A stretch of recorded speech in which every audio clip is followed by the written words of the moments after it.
If you want to protect your important files and keep a safe offline copy, in this video I'm going to show you how to back up OneDrive files on an external hard drive step by step. This is a simple method that does not require any complicated software, and it is perfect if you want extra peace of mind, free up cloud dependency, or keep a second copy of your documents, photos, and folders in a secure place. If this tutorial helps, make sure to hit the like button and subscribe for more easy tech guides. Let's jump right in. First, connect your external hard drive to your computer. Make sure it is plugged in properly and that Windows recognizes it. You may hear the device connect or see it appear on your screen after a moment. If this is the first time using the drive, wait until it finishes loading so you can access it without any issues. Next, open File Explorer. You can do this by clicking the folder icon on your taskbar or by pressing the Windows key and E on your keyboard. File Explorer is where you will browse both your OneDrive files and your external hard drive, so this is the main place we'll work from them in this tutorial. Now open your OneDrive folder. In File Explorer, look in the left sidebar for OneDrive.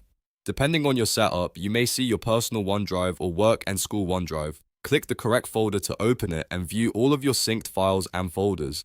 Once you are inside OneDrive, select the files or folders you want to back up. You can choose a single file, multiple files, or even a full folder if you want to back up everything inside it. If you want to select more than one item, hold Ctrl while clicking each file, or use Shift to select a range of items. Take a moment here to make sure you are choosing exactly what you want to protect. After you have selected your files, press Ctrl and C on your keyboard to copy them. This tells Windows to prepare those files so you can paste them into another location without removing them from OneDrive.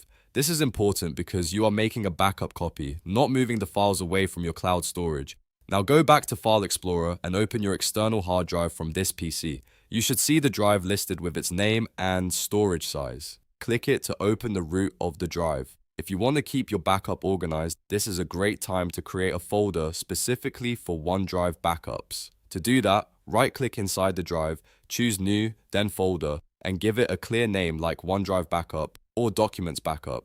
Keeping your backups organized makes them much easier to find later, especially if you do this regularly. Open the backup folder you just created or use the main drive location if you prefer. Then press Ctrl and V on your keyboard to paste the copied OneDrive files. Windows will begin copying everything over to the external hard drive. Depending on how many files you selected and how large they are, this may take a few seconds or several minutes. While the copy process is running, it's best not to disconnect the drive or close File Explorer. Just wait patiently until the transfer completes. If you are backing up large videos, photo libraries, or lots of documents, the process may take longer, so give it enough time to finish properly. When the copy is done, your OneDrive files will now be backed up on the external hard drive. At this point, you have an offline copy you can access even if you need to restore files later, switch computers, or keep an extra layer of protection for important data. If you want, you can repeat this process anytime you need to update your backup. A good habit is to back up important files on a regular schedule, especially before making major changes to your computer or cloud storage. That way, you always have a safe copy ready when you need it. And that's it. You've successfully backed up OneDrive files on an external hard drive. If this video helped you, please give it a thumbs up, subscribe for more tutorials, and turn on notifications so you don't miss the next helpful guide. Thanks for watching, and I'll see you in the next one.